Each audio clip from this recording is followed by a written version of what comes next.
Para que servem os mapas? Muito bem, pessoal. Nós estamos dando continuidade ao nosso conteúdo, agora dentro da segunda semana, com o tema cartografia temática. E a cartografia temática vai lidar especificamente com os mapas. Nós sabemos que a cartografia é a ciência que cria, que se dedica ao estudo dos mapas, à criação dos mapas. Mas o que são os mapas? O mapa nada mais é do que a representação gráfica de uma porção da superfície terrestre. Então nós temos aqui, nós podemos escolher uma porção da superfície terrestre para representar. Essa representação, ela vai lidar com uma informação específica, tá? Com um dado específico. O mapa ele nunca vai conseguir representar todas as informações possíveis, né? Ele nunca vai representar tudo que pode ser representado em um terreno, em um espaço real, tá? Então nós vamos escolher qual informação o mapa vai nos mostrar, vai representar.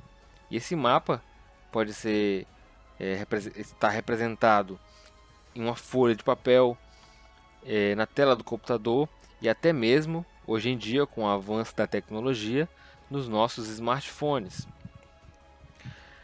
Mas o que o mapa em si representa? Que informações são essas? Nós vamos lidar com o conceito de fenômenos.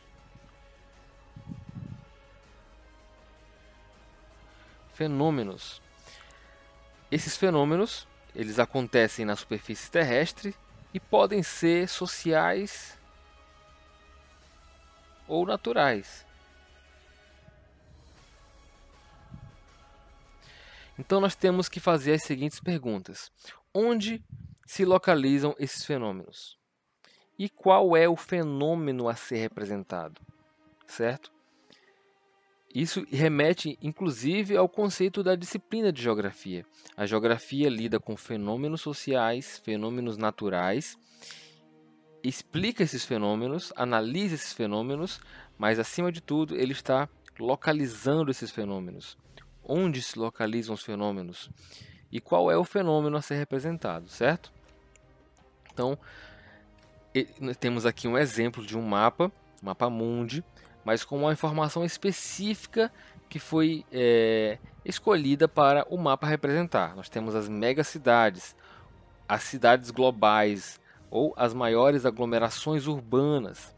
Então, essas bolinhas vermelhas estão mostrando as principais cidades, a cidade que apresenta maior densidade demográfica, por exemplo, ou com maior importância também.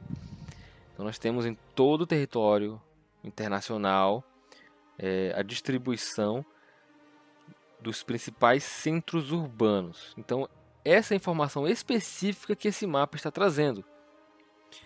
E vamos falar agora sobre os métodos de representação cartográfica e vamos diferenciar os mapas com relação ao tipo de informação que ele vai trazer. Essa informação pode ser qualitativa, pode ser quantitativa, pode ser uma informação de classificação, uma informação dinâmica também. E essas informações vão estar traduzidas em forma de mapas.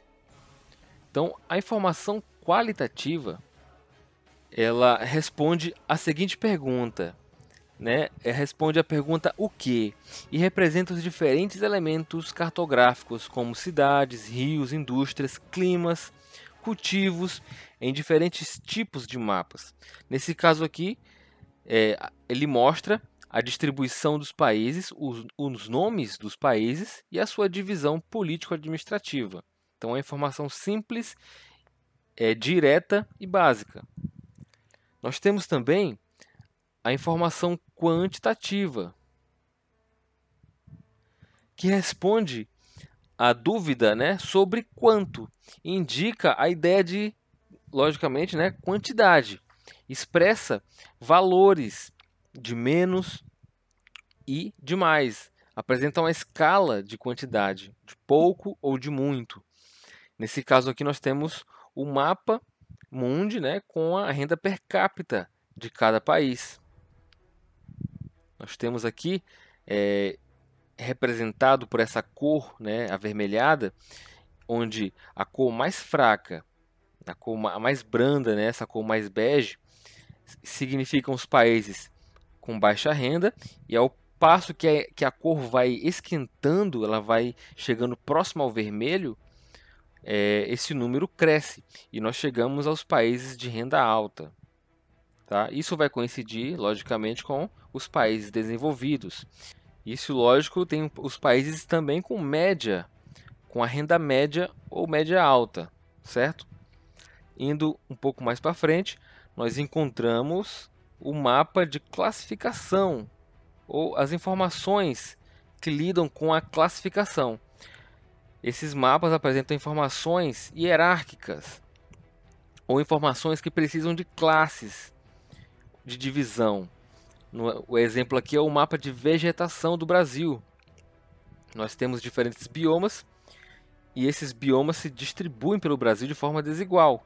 Então nós temos aqui a informação sendo fatiada, sendo subdividida ao longo do território nacional. Depois nós temos a informação dinâmica, certo? Que mostra uma variação da informação ao longo do tempo e também na sua distribuição espacial. Nós temos aqui, nesse exemplo, o deslocamento das pessoas de um país para o outro, ou seja, o fluxo migratório das pessoas ao longo do tempo. E ele mostra, quando olhamos para o mapa, uma ideia de movimento. Por isso dizemos que esse mapa é um mapa dinâmico, porque ele mostra a variação de uma informação no tempo e no espaço, certo? Avançando mais um pouco, nós agora podemos olhar 3 diferentes tipos de mapas. E como é uma informação gráfica, nós também podemos diferenciar os fenômenos com base em pontos, linhas e polígonos, ou zonas, certo? Fenômenos pontuais, né, que são fenômenos adequados a serem simbolizados por pontos. Então, a localização de uma cidade, a localização de uma ocorrência de determinado fenômeno. Nesse caso aqui, nós temos a mineração e indústria. Então, ele está mostrando aqui onde tem mineração na América Latina. Esse primeiro mapa aqui, ó, América do Sul, mineração e indústria. Então, onde tem concentração de gás, certo? Onde tem extração de ouro, bauxita. Podia ser também onde estão as cidades, as vilas, povoados, qualquer informação que pode ser representada por pontos. No outro caso, nós temos informações lineares, que podem ser representadas por linhas, ou seja, rodovias.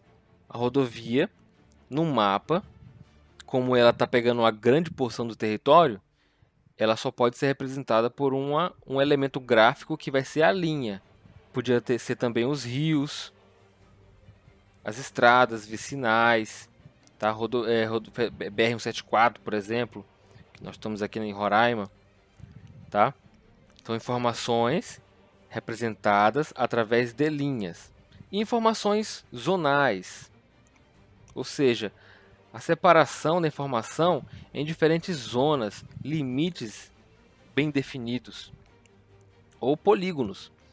Nesse caso aqui, a informação zonal ela pode ser representada através de áreas delimitadas, certo? No nosso caso aqui, ó, nós temos a densidade demográfica e ele separou essa densidade demográfica em zonas, certo? Em zonas com limites definidos. Ou seja, toda essa área com uma mesma cor tem uma representatividade, um valor agregado, certo? Nesse caso aqui nós temos a densidade demográfica e as principais aglomerações urbanas. Essa informação colorida, né, que tem uma escala de amarelo para vermelho, mostra a quantidade de habitantes por quilômetro quadrado. Mostra como vimos anteriormente, uma informação quantitativa. Está mostrando a quantidade, separou valores, ó, de menos de 1, de 1 a 10, 10 a 50, 50 a 100, certo?